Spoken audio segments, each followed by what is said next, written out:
Unwind tonight with a sleep story crafted to quiet your mind and guide you gently into deep, restful slumber. This Wanna video blends the comforting crackle of a warm fireplace with soft-spoken storytelling, taking you on a journey through moments of war, fascinating historical events, and the lives of notable figures. Discover hidden truths, explore unsolved mysteries, and reflect on unforgettable stories from the past, all bathed in the soothing glow of a flickering fire. Perfect for sleep meditation, adult relaxation, or simply drifting off peacefully. The black screen background ensures an undisturbed experience. Let the gentle sounds of the fireplace and calming narratives carry you into a night of serene sleep. Hey guys, tonight we begin with something a little darker, a time of plagues, punishments, and pottage. We're diving into what life was really like during the Middle Ages. Forget the castles and chivalry Hollywood sold you. The truth, you probably wouldn't last a single day. So, before you get comfortable, take a moment to like the video and subscribe. But only if you genuinely enjoy what I do here. And let me know in the comments where you're tuning in from and what time it is for you. It's always fascinating to see who's joining us from around the world. Now, dim the lights. Maybe turn on a fan for that soft background hum. And let's ease into tonight's journey together. In the year 1325, survival itself is the primary achievement. And waking up each morning is less a blessing than a reminder that suffering has merely paused, not ended. You regain consciousness, not because your body feels rested, but because the bell of the local church detonates through the village air. A sound meant to summon souls toward God, but functioning equally well as an auditory assault. The bell is merciless, echoing across fields and timber huts alike, penetrating walls that are little more than woven branches sealed with mud and animal waste. You open your eyes to darkness, because windows are a luxury your household does not possess, and even if it did, glass would be unimaginable. Your bed is a sack of straw laid over bare earth, the same straw that once lined a barn floor, and still carries the sour scent of animals, moisture, and decay. It has not been replaced for months, perhaps longer, and now teems with fleas, lice, mites, and other creatures whose presence is so constant that they no longer inspire panic, only resignation. The wool blanket pulled over your body is thick, stiff, and foul, unwashed since the previous winter. Its weight increased by layers of grime, sweat, and embedded filth, clinging to you as much as warming you.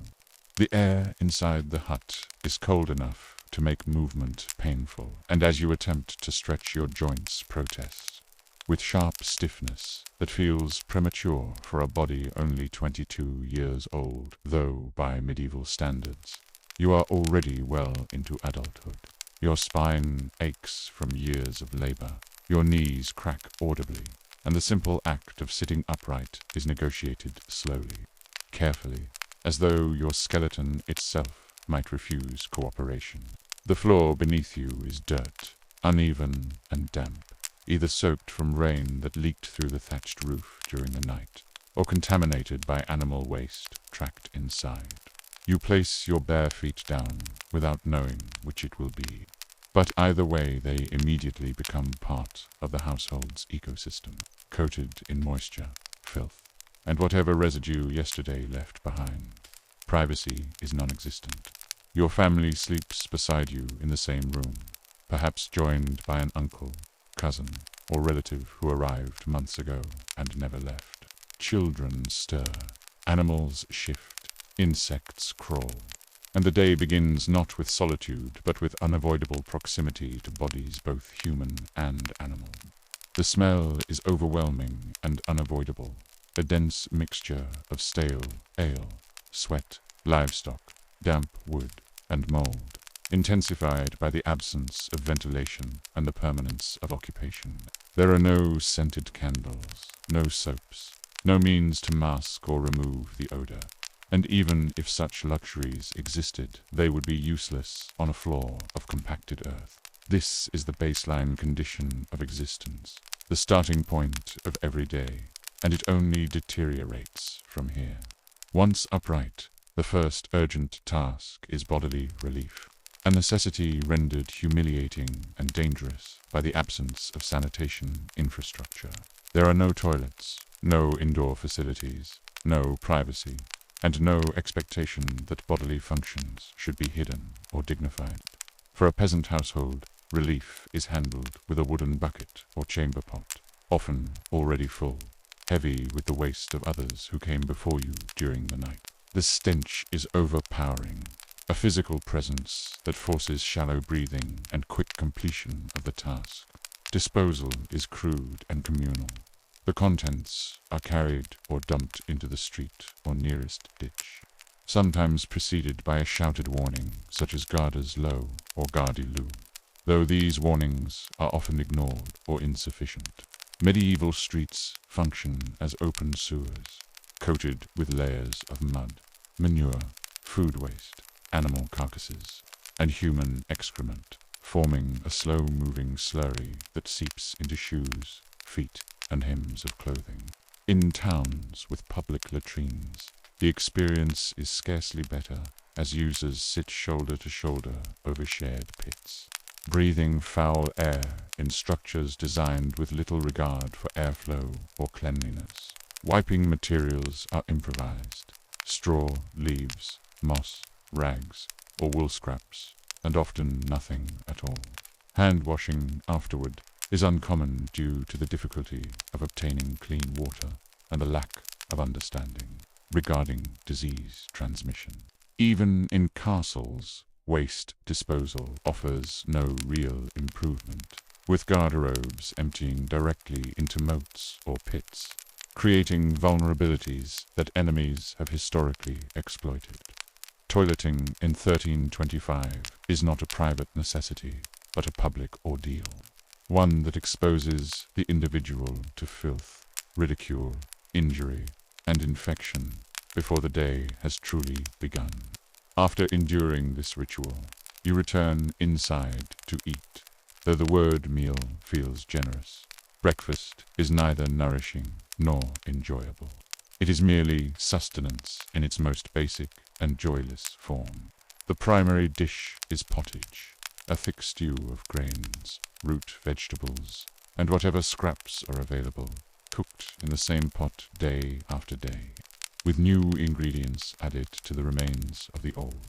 The result is a perpetually simmering mixture whose flavor and safety are uncertain, but whose caloric content is essential for survival. Alongside it is bread made from coarse rye or barley flour, dense and hard, sometimes adulterated with ground acorns or sawdust to stretch limited grain supplies. It is so tough that it resists slicing and must be broken or soaked to be edible. Drinking water is avoided whenever possible, as streams and wells are contaminated by upstream waste and decaying animals. Instead, you drink weak beer, brewed daily, consumed by adults and children alike, not for pleasure but for safety, as the brewing process involves boiling water. Meat is a rarity, reserved for feast days or special occasions, and spices are prohibitively expensive, their cost exceeding what most peasants earn in weeks. Salt is precious and carefully rationed. As you eat, you are aware that rodents may have touched your food during the night, but hunger overrides disgust. The meal does not energize you. It merely prevents collapse, and soon it is time to dress and work. Clothing in 1325 is minimal and relentless. Most individuals own a single set of garments, worn continuously until they disintegrate beyond repair. A rough wool tunic or linen shift covers the body, often without undergarments, stitched crudely and stiffened by dirt and sweat.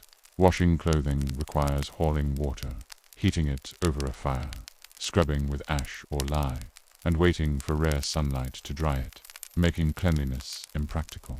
Shoes, if owned at all, are thin leather with little support, easily soaked through, and many peasants go barefoot, exposing themselves to sharp stones, animal waste, and contaminated mud. Skin irritation is constant, aggravated by parasites that live permanently in clothing and bedding. Fleas, lice, and bedbugs infest everyone regardless of status, and scratching openly is socially normal. Rashes, sores, and infections are untreated, lingering for months or worsening until they become life-threatening. Medical knowledge is limited, and dermatological conditions are attributed to imbalance, fate, or divine will. Oral health is equally dire. There are no toothbrushes, no toothpaste, no routine dental care. Some people chew twigs or rinse with vinegar or wine, but for most, teeth decay steadily from adolescence onward. Cavities, gum disease, and tooth loss are common by one's 20s. Toothaches are persistent and debilitating, sometimes treated by barber surgeons who extract teeth using crude tools without anesthesia. Infections can spread rapidly, leading to fever, sepsis, and death from what would be a minor condition in the modern world. Bad breath is universal, and social judgments are based not on appearance but on land ownership and productivity. Work dominates the remainder of the day. For most, this means agricultural labor on land owned by a lord who may never acknowledge their existence. The workday begins at sunrise and ends at sunset, 6 days a week, with Sundays reserved for worship unless seasonal demands override rest. Fields are plowed by hand or with oxen, seeds sown manually, weeds pulled, ditches dug, water carried. Tools are simple and heavy, injuries common, and rest rare. Women perform field labor alongside domestic duties, while children begin working as soon as they are physically able. Craftsmen face their own hazards, working with fire, chemicals, or animal products in poorly ventilated spaces. Illness does not excuse absence. Without work, there is no food, and without food, survival is short-lived. The environment itself offers no mercy. Winters are bitterly cold, with inadequate insulation and scarce firewood. Summers are oppressive, trapping heat inside small structures and exposing laborers to relentless sun. Clothing remains unchanged regardless of season, damp in winter, suffocating in summer. Water, essential yet dangerous, remains a constant risk whether consumed, used for washing, or applied to crops. Bathing is rare and discouraged, believed to invite illness rather than prevent it. Communal bathhouses exist, but are controversial and declining. Rainwater collects in open barrels, contaminated by animals and insects. One careless drink can lead to fatal illness, and many lives end not in dramatic events, but in slow deterioration from dehydration, infection, or exhaustion. This is life in 1325, a continuous struggle against hunger, disease, labor, and environment, endured not because it is meaningful, but because there is no alternative. Survival is not heroic, it is habitual. Each day begins with discomfort and ends in exhaustion, and the cycle repeats with little variation. The concept of comfort, privacy, hygiene, or leisure is largely absent, replaced by endurance and resignation. To live in medieval Europe is not to thrive, but to persist, and even that persistence is never guaranteed. In the year 1325, illness is not an interruption of life, but an expected phase of it, an inevitability that arrives as regularly as hunger or exhaustion. And when it does, the individual discovers that medicine offers little refuge and often accelerates the journey toward death. When pain strikes, whether from a fever, a festering wound, a broken bone, or an unexplained weakness creeping through the limbs, the response is not scientific inquiry, but theological ritual wrapped in crude physical intervention. Medieval medicine is governed by the theory of the four humours: blood, phlegm, yellow bile, and black bile, believed to circulate through the body like an internal stew, whose balance determines health, and whose imbalance invites disease. Every symptom is interpreted through this lens, and every treatment aims not to heal, but to rebalance, regardless of the patient's condition. A fever suggests excess blood, and so bloodletting becomes the solution, performed with dull blades or leeches by barbers who double as surgeons, draining the body as strength into bowls while assuring the patient that suffering is a sign of progress. Sadness or anxiety is attributed to an overabundance of black bile, treated with purgatives, enemas, or prayers rather than understanding or compassion. Broken bones are splintered crudely, wounds are cauterized or stitched with tools unwashed for years, and surgery is conducted without anesthesia unless unconsciousness from pain is counted as mercy. Instruments are heated over fire, not to sterilize. Them germ theory does not exist, but because heat is believed to drive out corruption, or because glowing metal inspires confidence. Infection is misunderstood, blamed on foul air, divine displeasure, or moral failure, and as symptoms worsen, treatments intensify rather than relent, with more leeches, harsher purges, and eventually a priest summoned to administer last rites. Survival, when it occurs, is credited not to the body's resilience, but to God's intervention, while failure is accepted as destiny fulfilled. In this system, medicine does not save lives so much as test them, and seeking help is often as dangerous as enduring illness alone. When the day's labor ends and hunger returns, food offers no comfort and little safety, functioning instead as another test of endurance.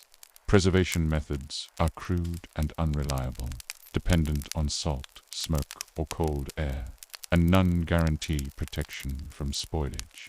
Meat, a rare luxury, hangs exposed for days, attracting flies and rodents, soaked in brine of questionable purity, consumed not because it is safe, but because waste is unthinkable. Bread, the foundation of the medieval diet, is frequently adulterated during poor harvests with bark, sawdust, or clay to stretch limited grain supplies. And rye bread often carries ergot, a toxic fungus that induces convulsions, hallucinations, and death. Vegetables are seasonal and monotonous, with turnips dominating meals in endless variations, boiled, mashed, or suspended in potager stew, so perpetually simmering that its origins are forgotten, its contents layered over weeks or months in a single pot. Fruit appears briefly in autumn before rotting. Sugar is scarce and hoarded by the wealthy, and dairy products spoil quickly, forcing reliance on butter and cheese, heavy with bacteria. Flavor is minimal, seasoning limited to onions and salt when available, as spices command prices beyond a peasant's lifetime earnings. Food is not merely a health risk, but a legal one, as hunting game animals reserved for the Lord can result in fines, imprisonment, or execution.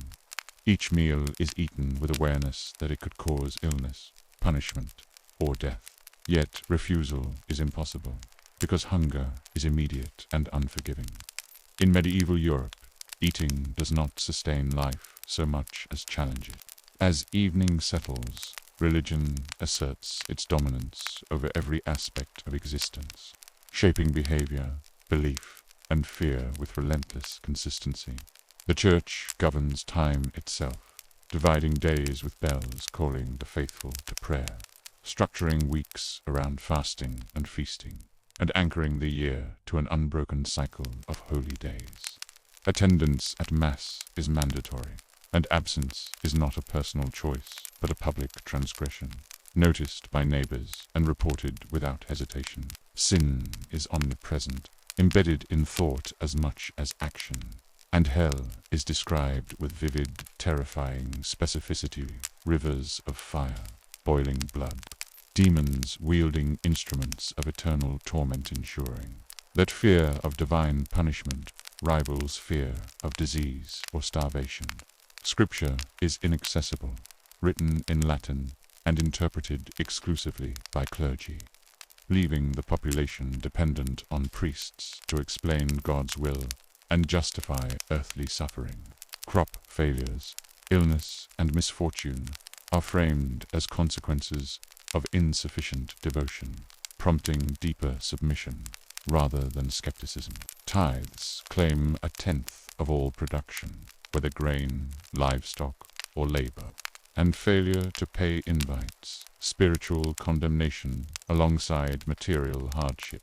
Holy days provide respite from labor, but not joy, filled instead with fasting, confession, and reminders that pleasure is dangerous.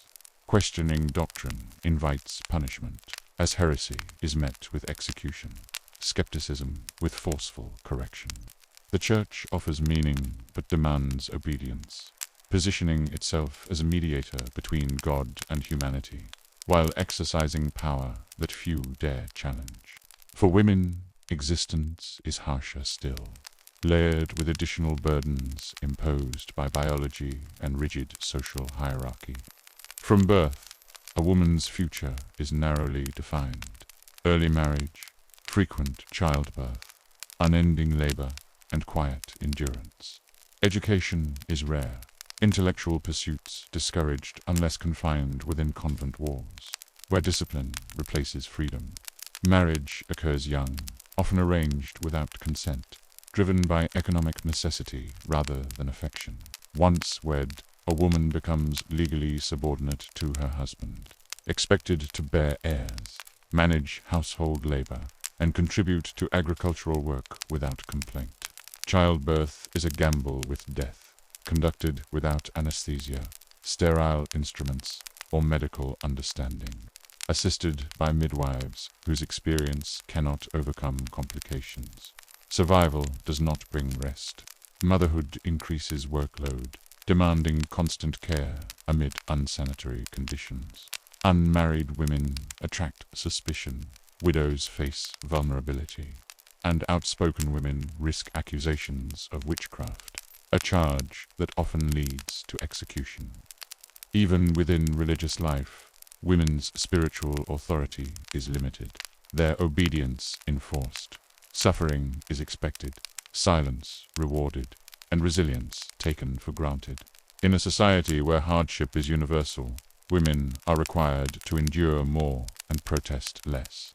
Violence permeates daily life, accepted as correction, entertainment, and justice. Law exists unevenly, enforced according to status rather than fairness, and punishment is public, physical, and symbolic.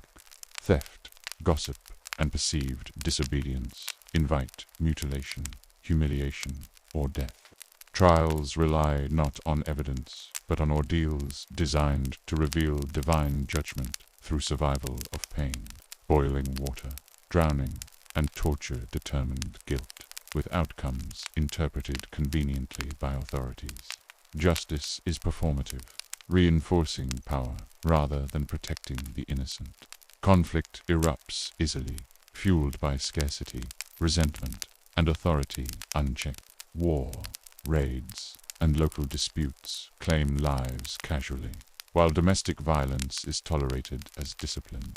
Fear governs behavior, shaping compliance through threat rather than trust. This is the reality of 1325, a world where survival is uncertain, suffering normalized, and hope deferred to an afterlife, promised but never proven. Each day demands endurance.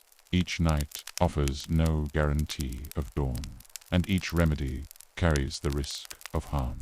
Life is not lived so much as endured, shaped by forces beyond individual control: disease, hunger, authority, faith, and violence woven together into an existence defined not by progress or comfort, but by persistence against overwhelming odds.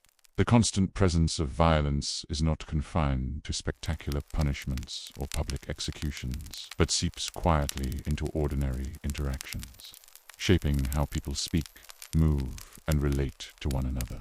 Disputes are settled with fists, sticks, or knives long before they reach any formal authority.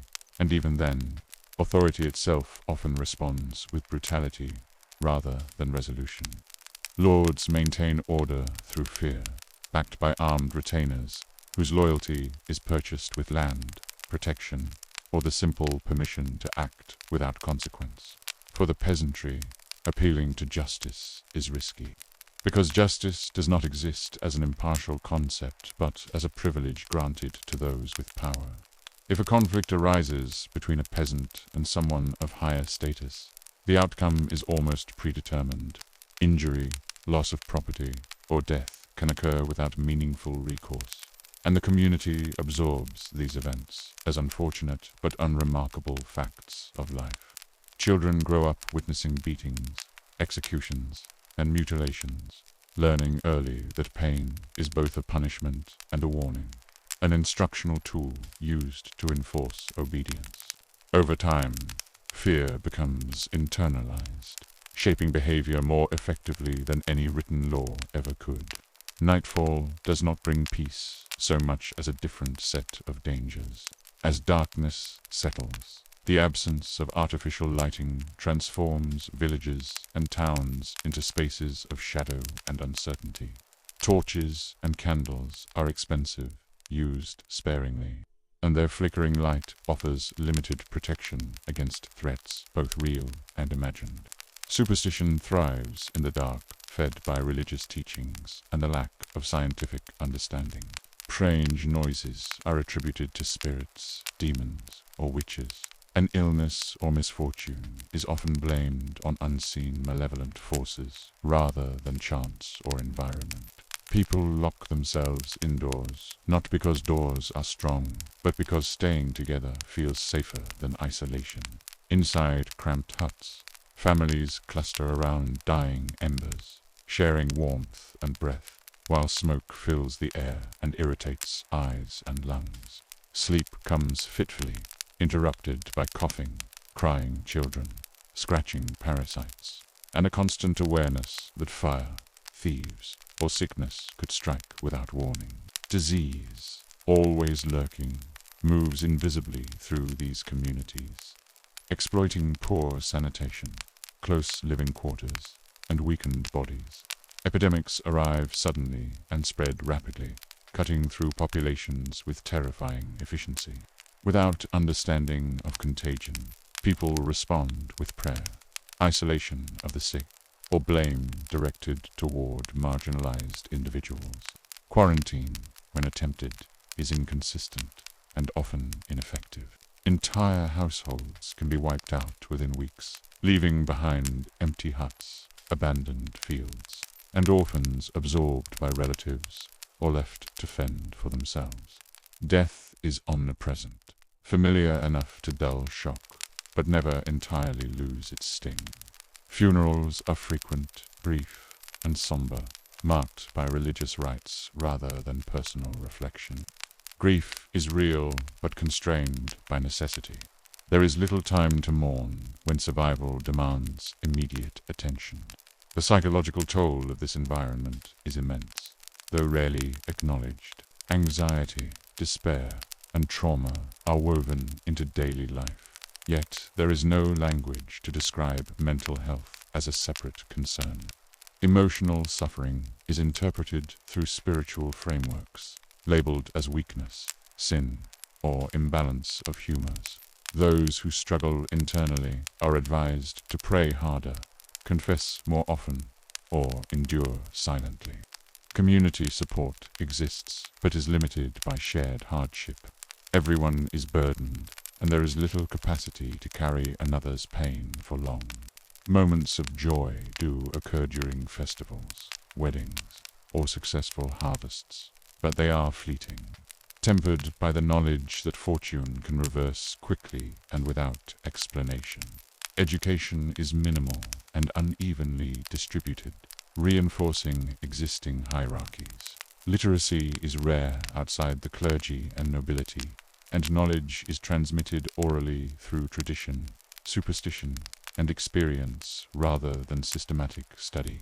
Skills are learned through apprenticeship or observation, passed down within families or guilds. Innovation is slow, constrained by limited resources and resistance to change. New ideas are often met with suspicion, especially if they challenge religious doctrine or social norms. Progress, when it occurs, is incremental and fragile, easily undone by war, famine, or plague. Time itself is experienced differently in 1325, measured not by clocks, but by natural cycles and religious observance. Days begin and end with light. Seasons dictate labor, and years are remembered by events rather than numbers. The year of the bad harvest, the year the fever came, the year the Lord changed. This cyclical perception reinforces a sense of inevitability, making hardship feel permanent and improvement uncertain. The future is not imagined as better, but as unknown, perhaps worse. And preparation focuses on endurance rather than aspiration. Social relationships are shaped by necessity and proximity. Marriage, friendship, and kinship are pragmatic arrangements designed to share labor and resources, rather than pursue personal fulfillment.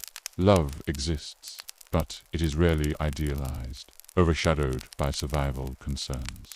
Betrayal is feared, loyalty prized, and reputation carefully guarded, as community opinion can mean the difference between support and isolation.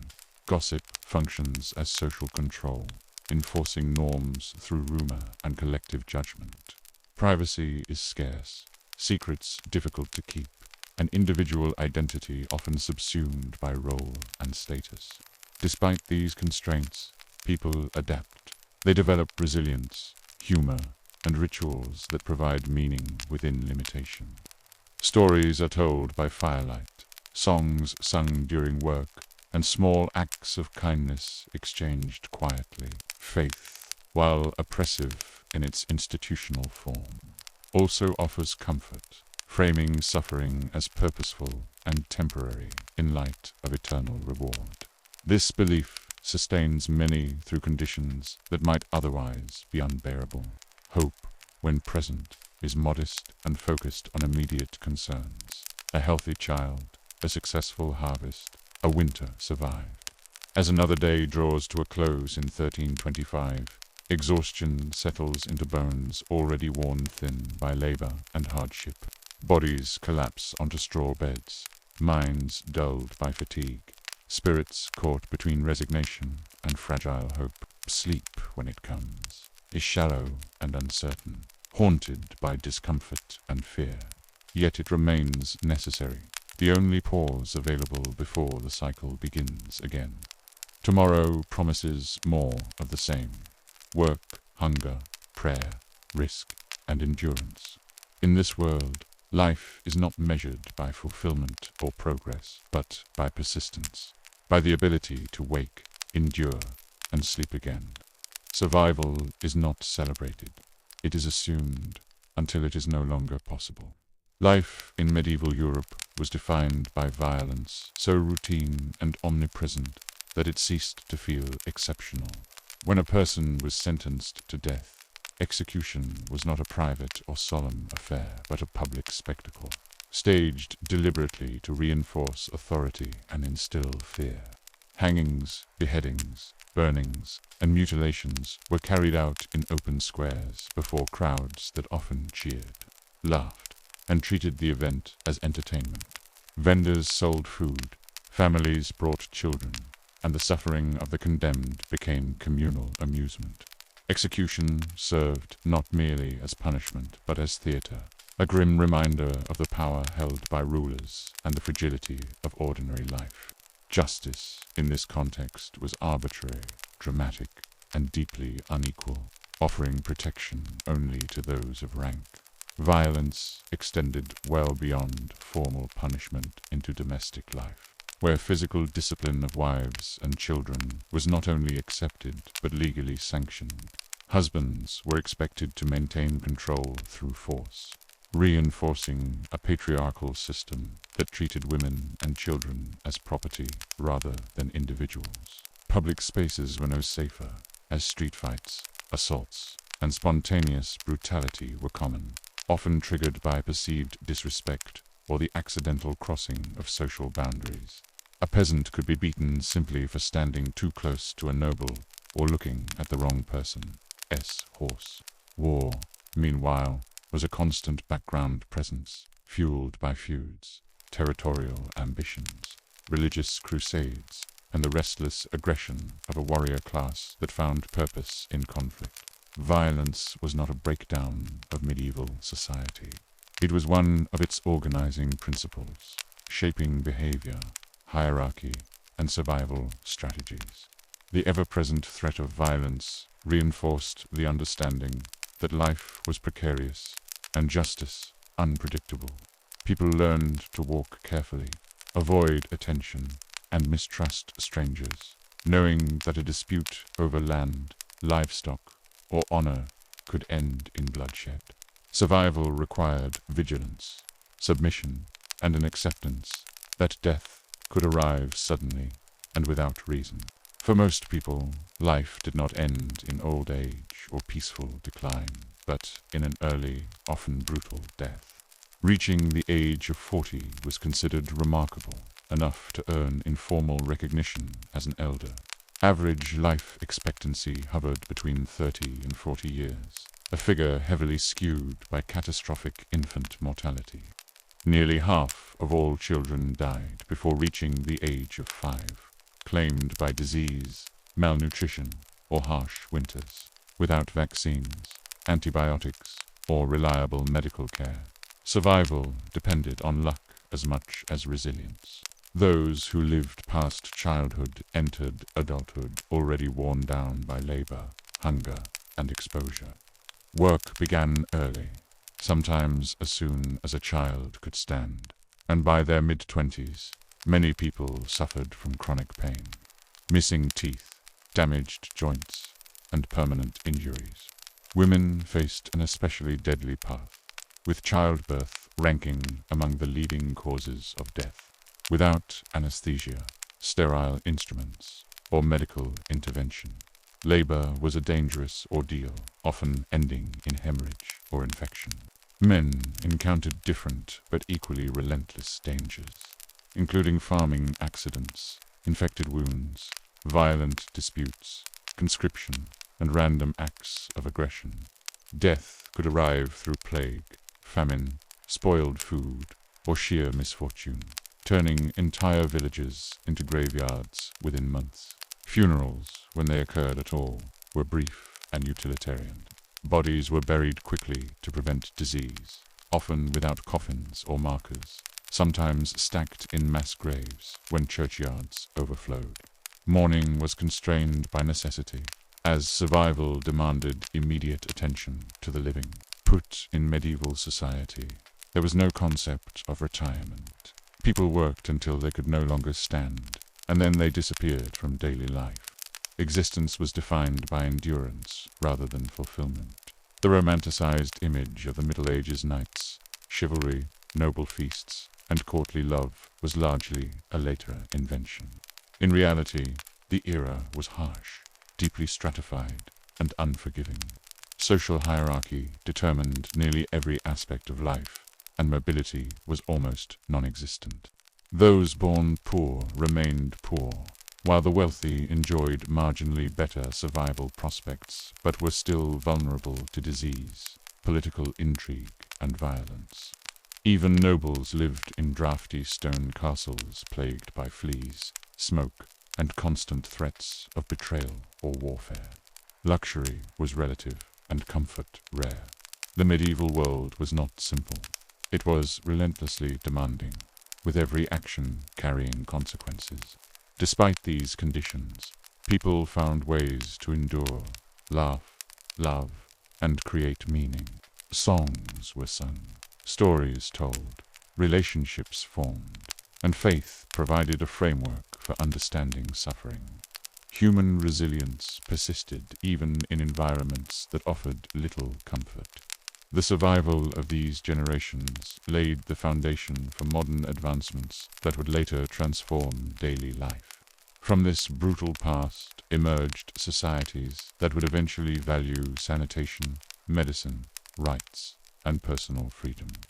The contrast between medieval life and modern existence underscores the profound impact of historical progress and the sacrifices made by countless unnamed individuals. Centuries later, in a very different world, shaped by ambition rather than survival. Another story of power unfolded with Catherine the Great. Born Sophie Frederica Augusta von Anhalt-Zerbst in 1729, she entered the world without the advantages of a major dynasty, but possessed qualities that would define her legacy: intelligent, observant, and deeply ambitious. Sophie was shaped by a strict upbringing under a calculating mother and a distant military father. Early exposure to discipline and emotional restraint taught her how to navigate authority and conceal intention. Her education, unusually broad for a girl of her status, fostered linguistic skill, intellectual curiosity, and political awareness. These attributes would become essential when she was selected as a bride for the Russian heir, Grand Duke Peter, at just 14. Sophie was summoned to Russia, a foreign land whose language, religion, and customs were entirely alien.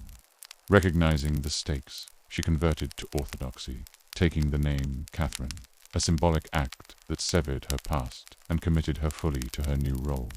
Catherine's marriage was deeply unhappy, marked by emotional distance and political tension.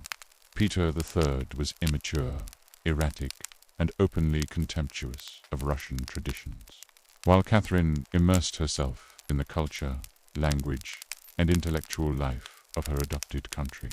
Isolated and watched closely, she learned to survive court politics through patience and strategic alliance building. While her husband alienated the nobility and military, Catherine cultivated their support, presenting herself as stable, respectful, and capable. Her intellectual pursuits, particularly her engagement with Enlightenment philosophy, shaped her vision of governance. She believed in reason, education, and reform, yet understood the realities of absolute power. When Peter ascended the throne and swiftly lost the confidence of nearly everyone around him, Catherine acted decisively.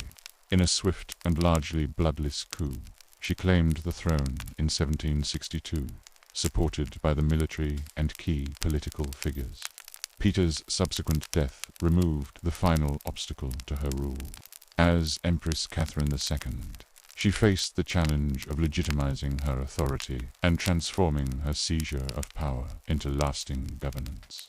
She embraced Enlightenment ideals publicly, corresponding with leading philosophers and promoting education, legal reform, and administrative modernization. Her legislative efforts sought to rationalize law and limit cruelty, though these ideals were constrained by political necessity. Catherine preserved serfdom to maintain noble loyalty, illustrating the tension between philosophy and power.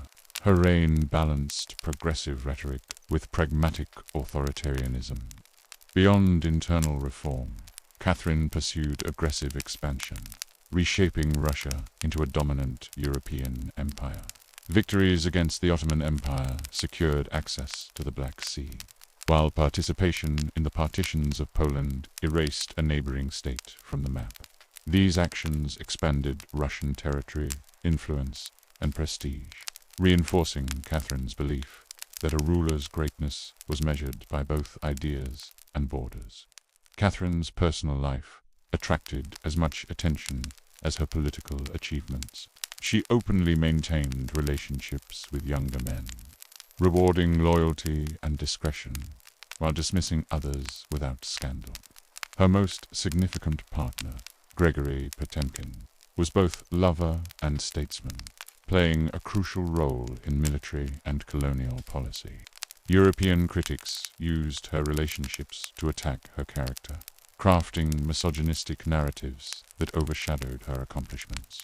These attacks reflected discomfort with a woman who exercised power unapologetically and refused to conform to restrictive expectations. Catherine viewed love and pleasure as natural aspects of life, separate from governance, a perspective that challenged contemporary norms.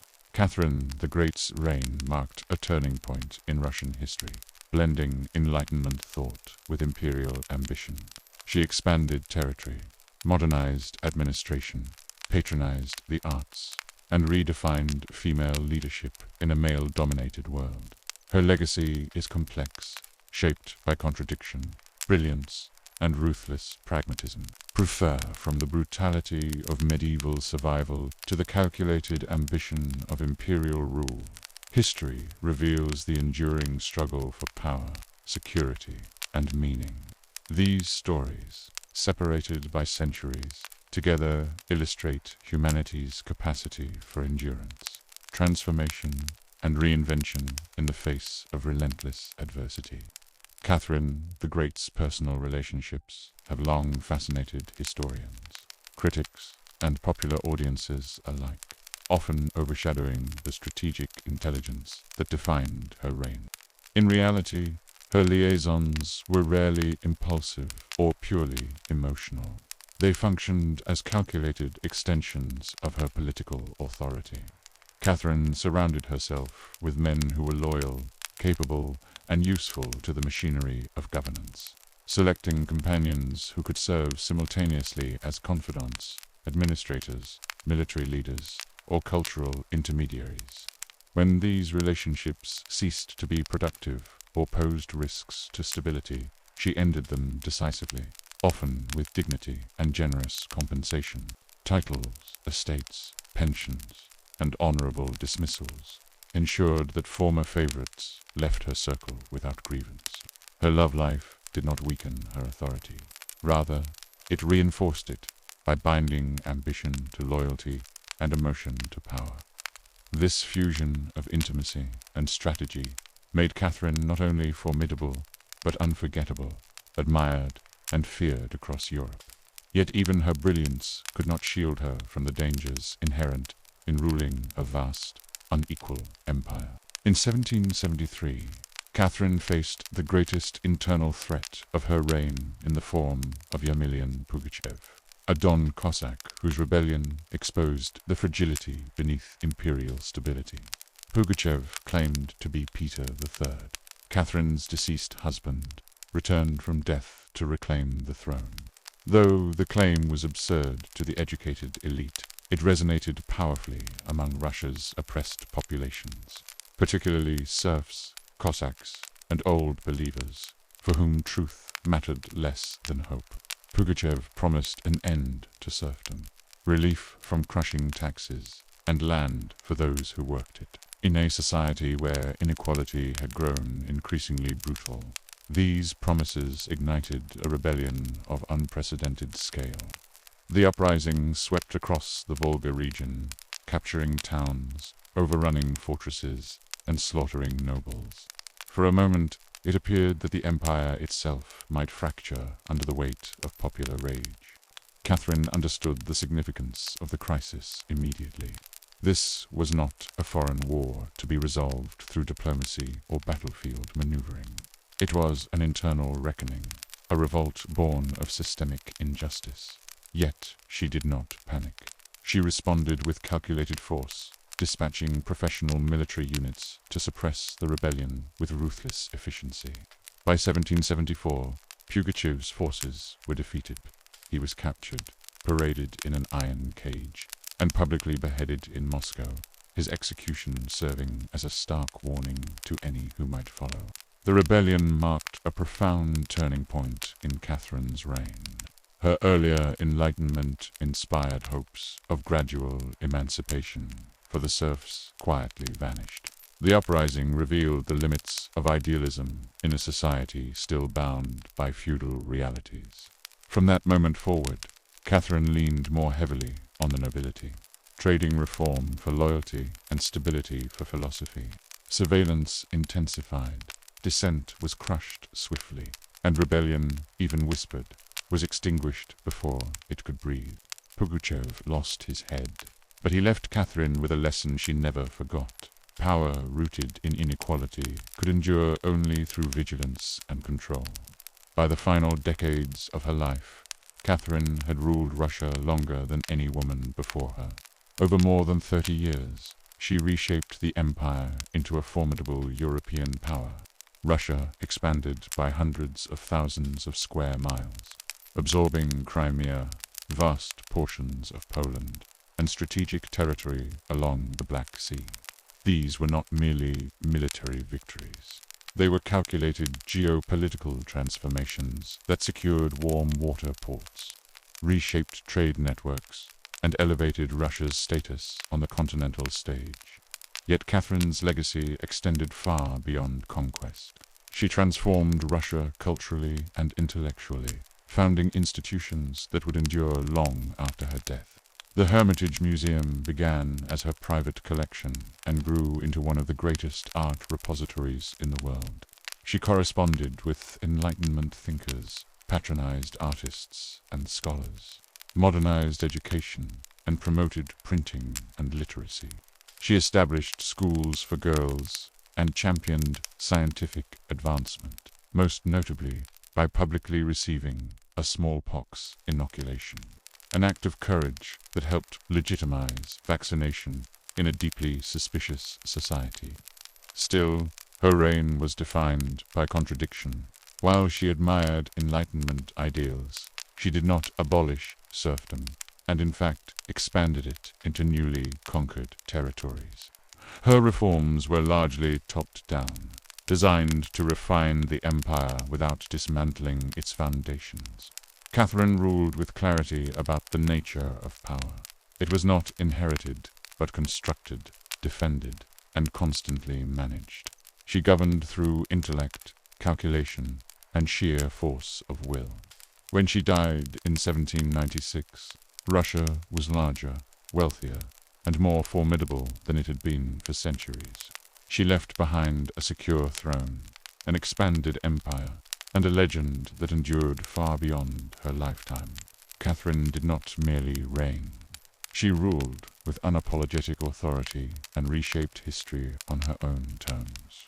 Despite her immense power, Catherine remained acutely aware of her vulnerability as a woman ruling a male-dominated empire. She was foreign-born, had seized the throne through a coup, and governed a society deeply uncomfortable with female authority. Yet she thrived. She refused to be ornamental, devoting herself relentlessly to governance. Her days were filled with reading reports, drafting decrees, corresponding with foreign leaders, and navigating a court rife with intrigue. Though surrounded by people, she was often lonely, trusting few. Her relationship with her son Paul was strained by fear that he would undo her reforms, and the death of Gregory Potemkin in 1791 left an emotional wound that never fully healed. Catherine understood the power of image and narrative, crafting herself as the enlightened mother of Russia, patron of the arts, and tireless ruler. Beneath these roles stood a woman who endured betrayal, scandal, and rebellion, yet remained resolute. History remembers her not because she was flawless, but because she took power and wielded it in a world that denied women the right to do so. Thousands of miles away and over a millennium earlier, another powerful woman left behind a legacy defined not by written words, but by ritual, architecture, and mystery.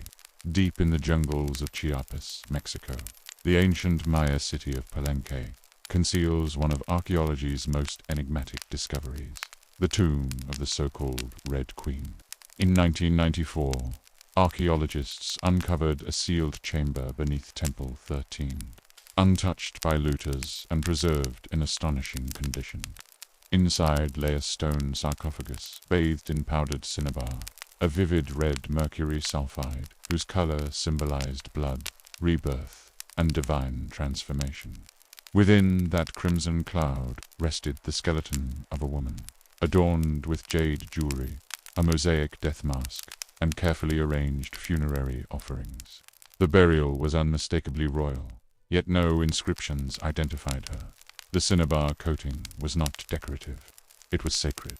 In Maya cosmology, red symbolized life force, sacrifice, and transition between worlds. Cinnabar's toxicity only enhanced its spiritual power, marking the deceased as someone extraordinary. Only the most elite figures were buried this way, including Kanich Janab Pakol, the great ruler of Palenque. The proximity of the Red Queen's tomb to Pakol's own monumental burial strongly suggests a deliberate pairing. Scholars have proposed that she was Pakol's wife, Lady Sokbu Ajor, a powerful royal woman who played a vital ceremonial role in sustaining dynastic legitimacy. DNA evidence remains inconclusive, but the symbolic parallels are undeniable. The Red Queen's burial goods further illuminate her status. Jade, the most sacred material in Maya culture, symbolized eternal life and divine breath. Her jade mask preserved her identity for the gods, while obsidian blades, bone needles, and ceramic vessels suggested ritual authority and preparation for the afterlife journey through Xibalba, the Maya underworld. The tomb's architecture itself functioned as a cosmological gateway, aligned with solar paths and embedded within sacred space.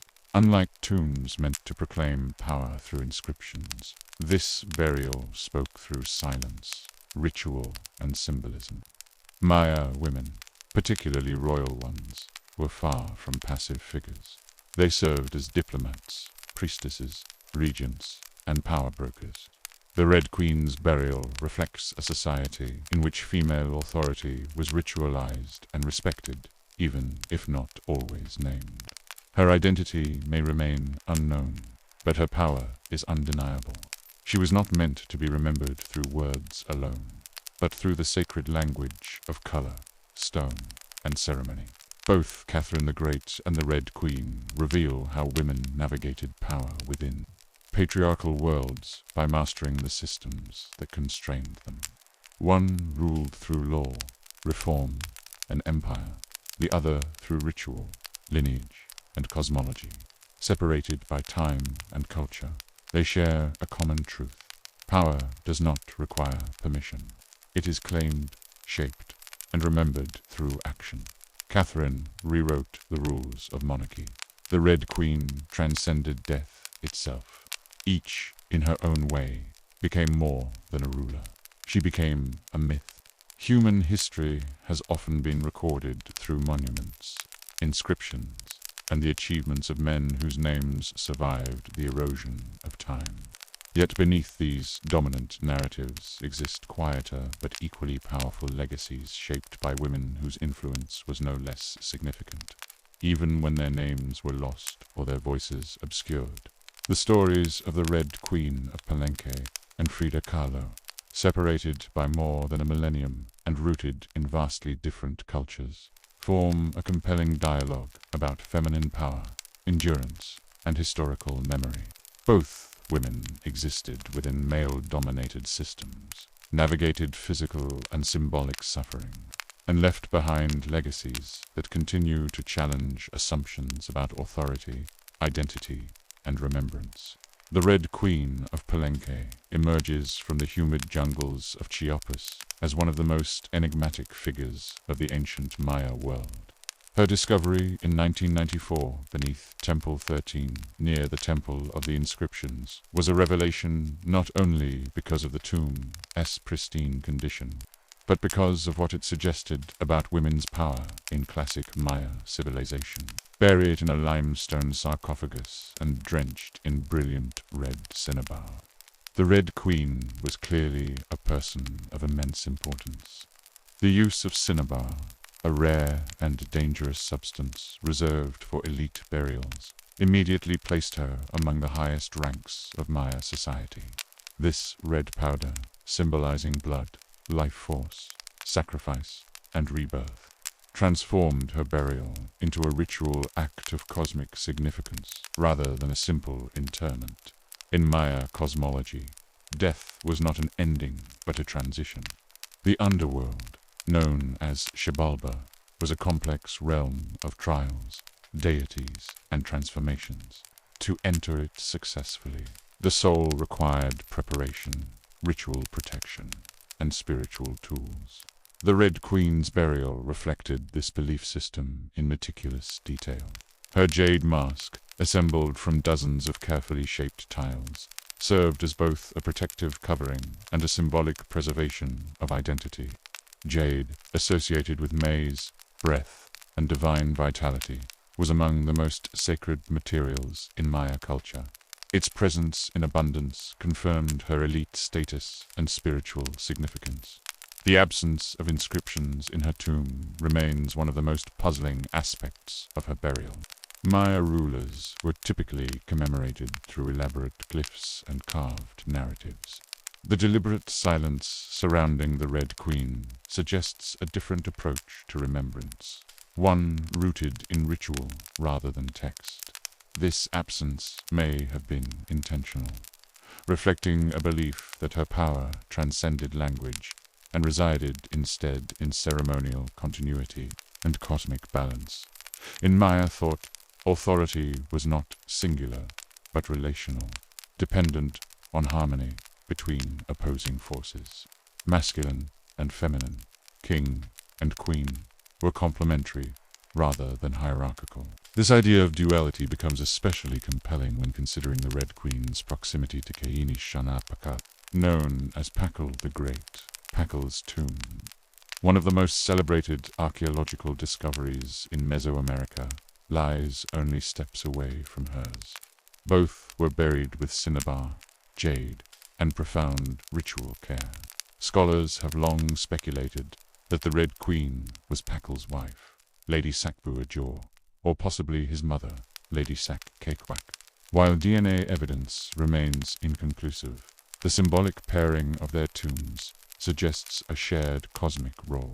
If Pakal embodied the solar journey of kingship, descending into the underworld and rising anew, the Red Queen may have represented the lunar counterpart, guiding continuity through lineage, ritual, and spiritual authority.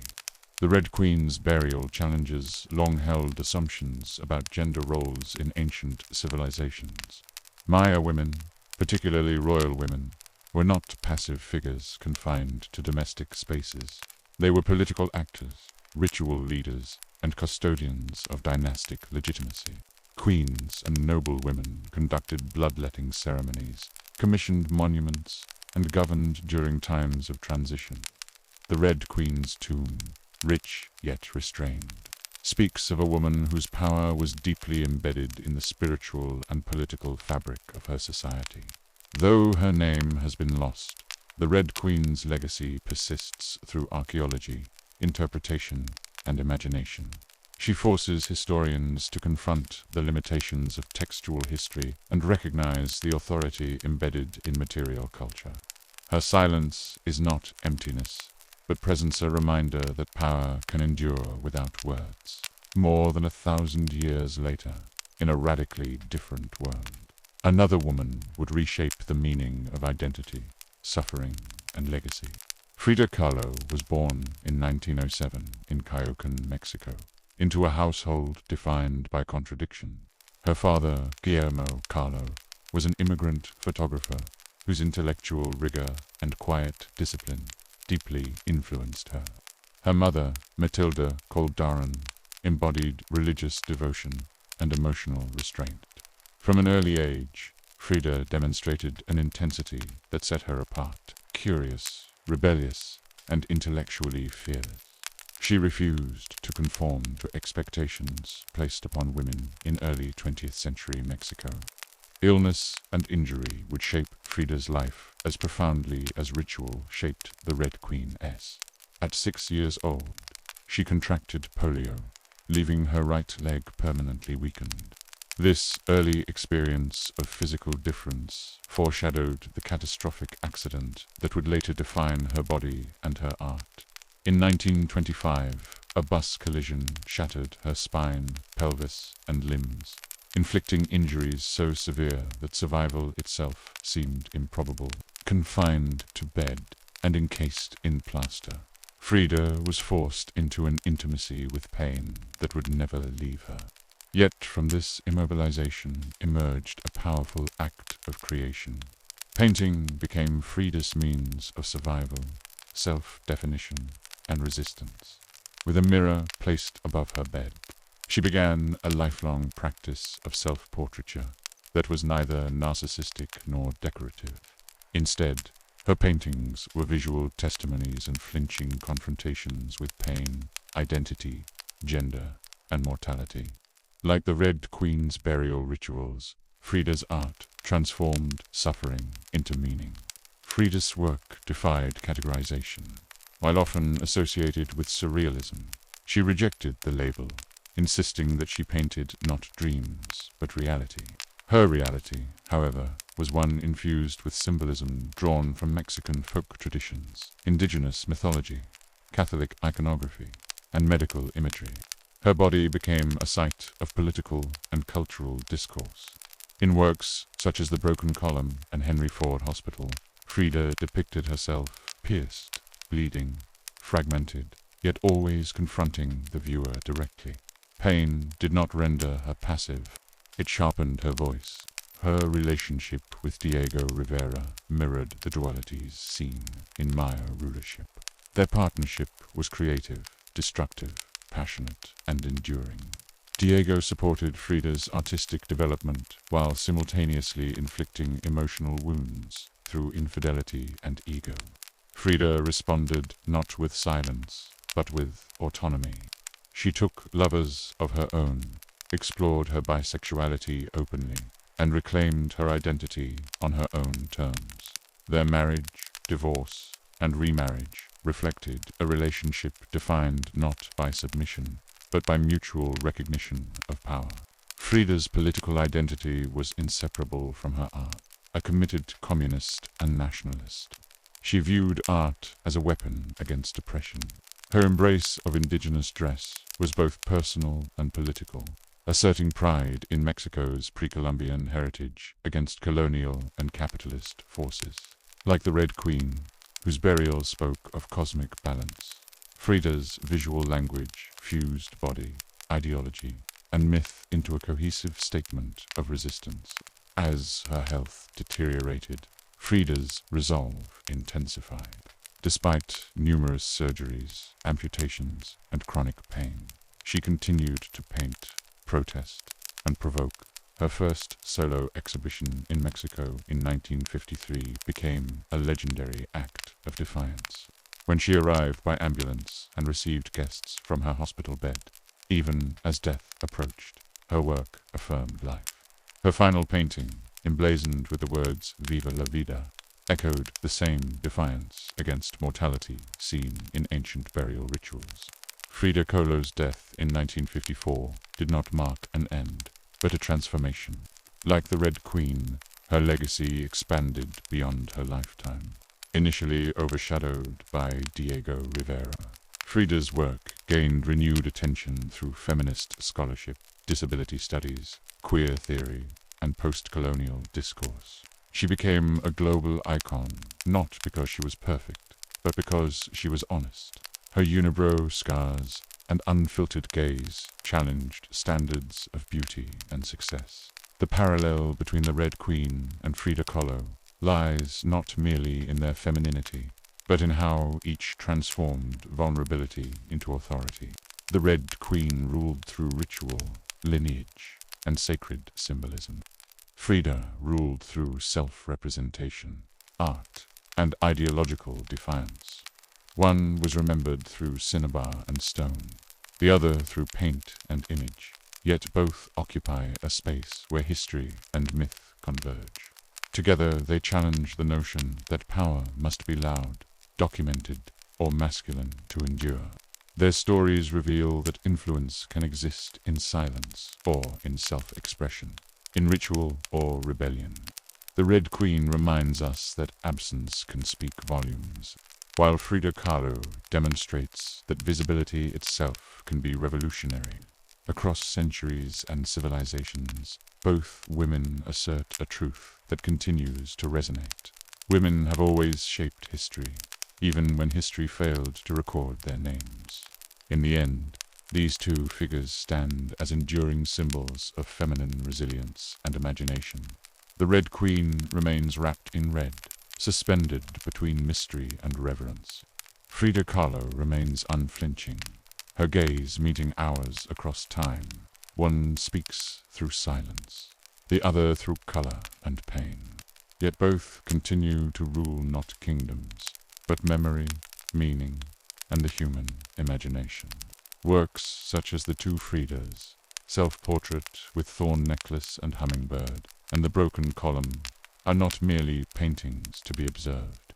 They are experiences to be felt. They reach deeply into the viewer, resonating with anyone who has endured pain and sought to transform that suffering into something meaningful, even sacred. Frida Kahlo lived at the margins of society, physically, politically, and culturally, and yet she turned those margins into the very center of her art. She embraced contradiction without apology. A committed communist who adorned herself in gold. A woman betrayed repeatedly who continued to love fiercely. A body broken by illness and injury, yet animated by an unbreakable spirit. Her life existed in fragments, but her identity remained whole. Through every hardship, Frida painted not simply with pigment, but with conviction. Each brushstroke carried testimony of endurance, defiance, vulnerability, and truth. She never sought to become a symbol or an icon. She only insisted on honesty. Yet, in telling the truth about her own body, her politics, her desire, and her pain, she gave voice to millions who had never before seen themselves reflected in art. Today, when her face confronts us from canvas or photograph, we do not see absence or loss. We see courage. We see color. We see resistance.